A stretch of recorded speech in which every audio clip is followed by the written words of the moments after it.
গণভোটের রায় এই বাংলার জমিনে একদিন ইনশাআল্লাহ বাস্তবায়ন হবে।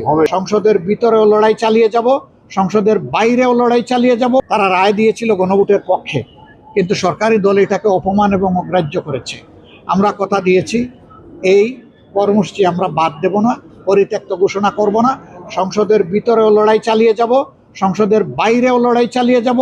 আমরা গভীর আস্থাশীল গণভোটের রায় এই বাংলার জমিনে একদিন ইনশাআল্লাহ বাস্তবায়ন হবে। গণভোটের রায় অপমানে অবহেলায় পরিত্যক্ত হবে না ইনশাআল্লাহ। 72 ঘন্টা ময়েশ্চার লক সমৃদ্ধ লিলি বডি ওয়াশ, শিয়া বাটারের গুডনেস স্কিন রিপেয়ার করে রাখে সফট ও গ্লোয়িং। এরপরে আপনারা দেখেছেন এই রাষ্ট্রের রূপান্তর চায় জনগণ, বিশেষ করে আমাদের যুব সমাজ চায়।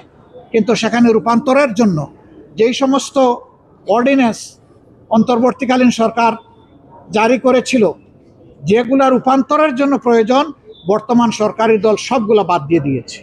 এগুলা তারা আলোচনার টেবিলেই আনে নাই। আমরা লড়াই করেছি, আমাদেরকে আলোচনার সুযোগ না দেওয়ার কারণে আমরা সংসদ থেকে বয়কট ওয়াকআউট করে আমরা বের হয়ে এসেছি। কিন্তু আমরা সংসদ ছেড়ে দেইনি কারোর জন্য, কারণ জনগণ আমাদেরকে রাগ করে বাইরে বসার জন্য ওখানে পাঠায়নি। জনগণ পাঠিয়েছে তাদের কথাগুলো বলার জন্য।